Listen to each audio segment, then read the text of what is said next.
Well, at this point, I'm excited. I've got a chassis. Things are starting to take shape.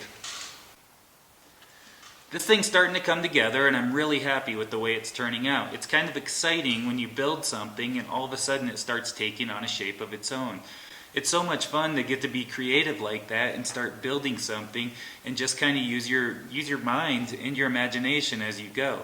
So in this video I wanted to talk about some of the things that I've been doing to ensure that everything's staying square as I build this up, as I build it from the bottom all the way up through the roof line. So there's some things I've been doing that I haven't shared in my last couple videos that I just wanted to touch upon real quick before I go further into my next steps. So here's some of the things that I've been doing to try and ensure everything's staying as square as possible.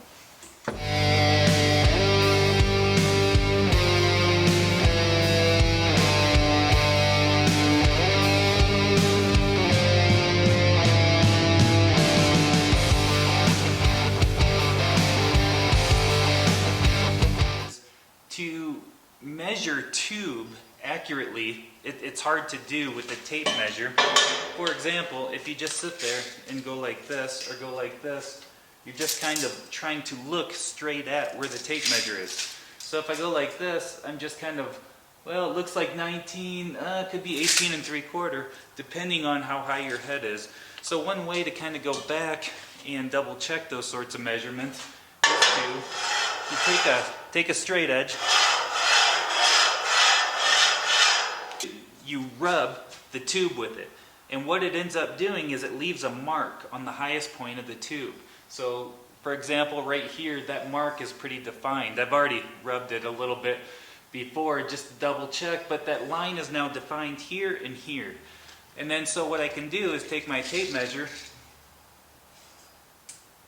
and put it flat against that tube, so that I just burn an inch, as they would say. I just put it flat against there and I just subtract that 1 inch, and then I can put it right down right here, and then I can get a very accurate measurement as opposed to trying to go like this and then try and look straight across the tube because it's rounded. That's one thing that helps get more accurate tube measurements. Another tool I've been using to keep things straight is just a good old-fashioned level. This whole middle section I built level across here and across this way and that way to just ensure so that every time I can double check things using this level, making sure that things have stayed level throughout this build. I started with a level table down below. I had to add some shims because my concrete wasn't very level.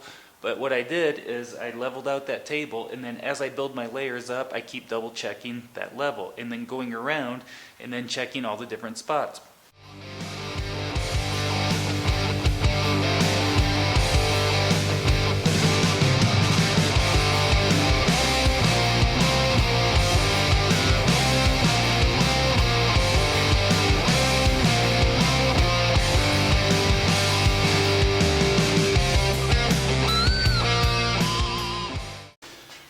One other tool that I've been using to ensure things are staying square is marking the center of the chassis. I have the center of the chassis marked throughout, from the front all the way to the back. And the reason for doing that is I can verify. I can drop a plumb bob from right there all the way down and then check the bottom and make sure that it's still staying this, it hasn't moved this way or this way, that everything's staying square. So that's another tool that I use to make sure that things are staying where they're supposed to be. Another tool that I've been using is my digital angle finder. This thing is great. It acts as a level, or you can use it as an angle finder. And so when I have areas like this that slightly lean in from here all the way back there, I can take my angle finder and then start up here and work my way all the way down and ensure that the angle has stayed consistent, which is perfect 80 degrees from here all the way down to right there. So things that I've done: make sure the base is level, make sure I'm level going up, and then constantly keep checking everything with this angle finder to ensure that my angles are all staying the same. And that's the toughest part of doing it this way, is because when you start welding on things, heat likes to pull the chassis in different directions, and it's a challenge to keep fighting. So So my plan was to put this winch plate like this. There's going to be a tube going across the bottom, and it will all tie back into here. So I don't know, I may bend this up a little bit more to just tie into these together. So that's also another idea I had. So just kind of exploring my options, figuring out what I want to do right here. So this is one of those times where I just kind of sit back and take a look at it and see how do I want it to look. Alright, well, I'm still sitting here just notching tube. I've been notching tube non-stop since I've been working on this project, and so I'm about to flip the tube over, and so this is what I've been doing to make sure that this side matches this side. So I'm level here, maybe not this way, but this way, this is level.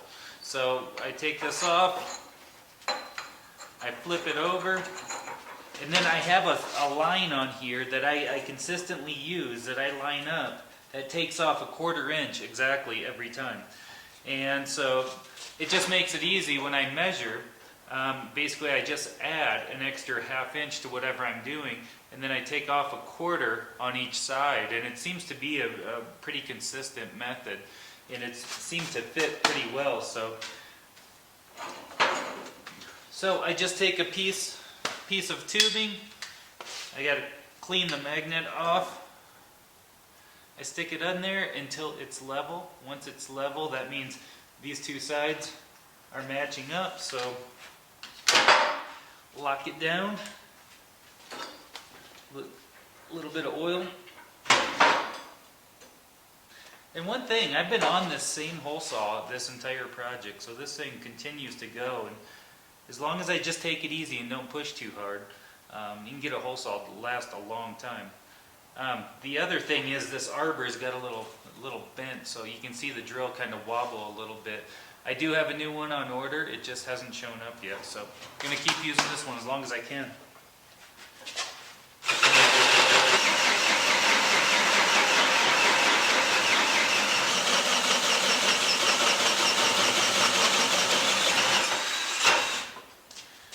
Alright,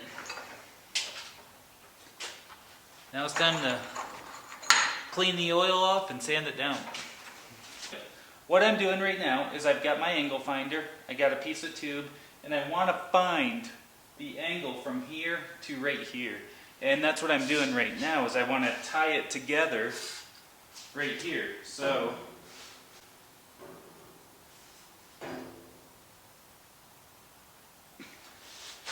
the angle is about 19 degrees. So I'm going to try and bend one up at about 19 degrees and then get my measurement to tie into right here. But that's the first thing I'm going to do, is just try and tie these two together. I'm going to do a bend right here, and then it's just going to tie right into this tube, and then tie this together so the front starts to get tied together. Alright.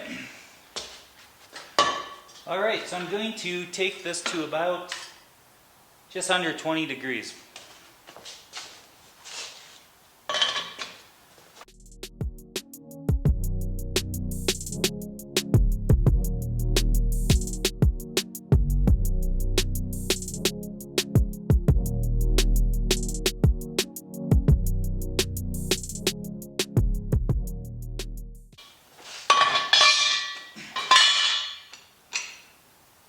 That should be about right there.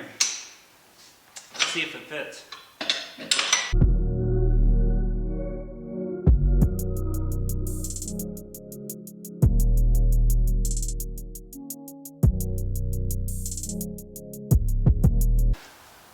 Alright, so this is the progress I've made so far. I've got these bottom tubes that tie in from the belly pan up to the front bumper and to the hood, to the belt line, I should say, all tied together.